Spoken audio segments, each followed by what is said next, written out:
Halo semuanya, hari ini kita akan coba melakukan sesuatu yang ambisius banget. Kita akan membangun sebuah kerangka kerja matematis untuk informasi benar-benar dari nol. Bayangin aja, kita akan menyusunnya kepingan demi kepingan, seolah-olah kita ini lagi menciptakan sebuah alam semesta yang baru. Dan supaya kita semua paham betapa seriusnya hal ini, kita mulai dengan kutipan yang kuat banget, langsung dari sumbernya. Saat kita bilang membangun sebuah semesta, ini bukan kiasan ya, ini bukan metafora. Ini adalah sebuah upaya yang sungguh-sungguh untuk mendefinisikan aturan-aturan paling dasar dari informasi itu sendiri. Jadi tujuannya apa sih? Gampangnya gini, kita akan menyusun sebuah sistem aksioma formal. Kedengarannya rumit ya, tapi coba deh bayangin kayak gini. Kita itu lagi nulis hukum fisika, tapi bukan buat alam semesta kita, melainkan buat alam semesta informasi. Nah, setiap aksioma itu seperti hukum dasar yang nggak bisa ditawar-tawar lagi. Fondasinya lah, semua yang bakal kita bangun nanti ya berdiri di atas ini. Oke, ini dia peta jalan kita. Pertama, kita lihat dulu cetak birunya. Terus, kita masuk ke langkah 1, wadah realitas. Habis itu, kita kenalan sama dua kekuatan dasarnya dan lihat gimana mereka bisa seimbang di keseimbangan kosmik sempurna. Dan terakhir, gimana cara kita mengukur dan memahami semua ini. Siap? Oke, kita langsung masuk aja ya. Bagian pertama, cetak biru. Kan sebelum kita mulai membangun apapun, arsitek manapun pasti butuh cetak biru kan? Nah sama, kita juga perlu paham dulu rencana besarnya seperti apa. Dan kalau kita perhatikan, rencananya tuh sebenarnya ya sederhana banget. Cuma ada 4 langkah logis. 1, kita tentukan dulu ruangannya, tempat semuanya bakal terjadi. 2, kita masukkan kekuatannya biar ada dinamika. 3, kita bikin aturannya biar kekuatan tadi nggak sembarangan. Dan 4, kita ciptakan alatnya biar kita bisa amati dan ukur semua itu. Simple kan? Sip, cetak biru sudah siap. Sekarang saatnya kita mulai membangun. Langkah pertama. Coba deh pikirin. Setiap alam semesta, entah itu yang fisik atau informasi, pasti butuh wadah buat eksis kan? Pertanyaannya, di mana semua kemungkinan informasi ini bakal hidup? Nah, ini dia jawabannya. Aksioma pertama memperkenalkan kita pada ruang keadaan.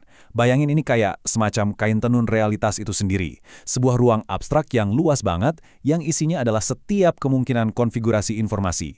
Apapun itu. Jadi, setiap titik di dalam ruang ini tuh ibarat satu snapshot atau satu keadaan dari sistem kita. Intinya apa? Kita baru saja menentukan panggungnya. Panggung di mana semua drama informasi ini akan terjadi. Oke, panggungnya udah jadi. Tapi kan ruang yang kosong doang nggak seru ya. Alam semesta itu butuh dinamika, butuh kekuatan yang bikin ada perubahan, yang bikin ada pola. Nah, sekarang kita masuk ke langkah kedua. Kita akan memperkenalkan 2 kekuatan dasar yang bakal menghidupkan ruang keadaan yang tadi kita buat. Dan inilah dia, 2 aktor utama kita, yang datang dari aksioma kedua, G, si generator, dan E, si integrator. Coba bayangin mereka ini kayak 2 kekuatan kosmik yang saling berlawanan. Si G ini tugasnya memecah belah, mendorong segala sesuatu terpisah, menciptakan keragaman, ya sedikit kekacauan lokal. Sebaliknya, si E ini tugasnya menyatukan, menarik segala sesuatu, membangun struktur keteraturan. Jadi yang satu bikin jadi beda-beda, yang satu lagi bikin jadi nyambung. Oke, jadi kita punya 2 kekuatan yang berlawanan kan? Satu mendorong, satu menarik. Mungkin kita mikir, wah ini bakal jadi perang kosmik tiada akhir nih.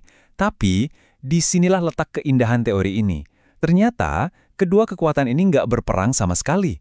Justru, mereka diatur oleh satu aturan tunggal yang super elegan. Aturan yang menciptakan sebuah keseimbangan kosmik yang sempurna. Ini dia aturannya. Inilah hukum yang mengatur alam semesta informasi kita. Persamaan dualitas. Cuma 3 simbol, D, G, E, sama dengan 0. Tapi maknanya dalam banget. Coba deh kita lihat sejenak betapa sederhana dan anggunnya persamaan ini. Terus artinya apa sih G sama dengan 0 itu? Artinya G dan E itu bukan musuh. Mereka itu kayak 2 sisi dari koin yang sama. Benar-benar simetris, kayak cerminan satu sama lain. Jadi, nggak ada konflik, yang ada cuma keseimbangan yang harmonis. Ini keren banget sih, karena artinya di alam semesta informasi ini, proses menciptakan kekacauan dan proses menciptakan keteraturan itu adalah 2 hal yang terikat erat, nggak bisa dipisahkan. Oke, jadi sekarang alam semesta kita udah punya ruangannya, udah punya hukum fisikanya juga. Nah, langkah terakhir dari konstruksi kita, gimana caranya kita, sebagai pengamat, bisa ngerti apa yang terjadi di dalamnya? Gimana kita bisa mengukur semua ini? Nah, disinilah aksioma ketiga masuk. Aksioma ini pada dasarnya ngasih kita seperangkat alat ukur. Coba dibayangin, ini kayak teleskop atau mikroskop, tapi buat alam semesta informasi. Secara matematis, alat-alat ini namanya fungsional informasi. Tugasnya simple, mengambil keadaan sistem kita yang rumit itu dan mengubahnya jadi angka yang bisa kita ngerti. Terus, gunanya apa alat-alat ini? Wah, ini krusial banget. Karena dengan alat inilah, kita bisa mengubah konsep-konsep abstrak kayak kekacauan atau keteraturan tadi menjadi sesuatu yang nyata, menjadi angka yang bisa diukur. Dengan fungsional informasi ini, kita akhirnya bisa misalnya menghitung entropi, yaitu ukuran ketidakteraturan, dan juga informasi. Tanpa alat-alat ini, alam semesta yang kita bangun ya cuma teori aja, nggak bisa diamati. Alat-alat inilah yang ngasih makna pada semua ciptaan kita.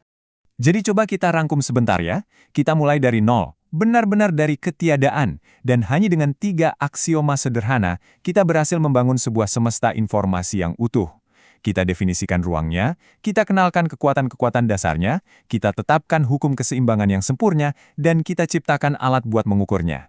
Nah, ini semua membawa kita ke sebuah pertanyaan terakhir yang bikin mikir.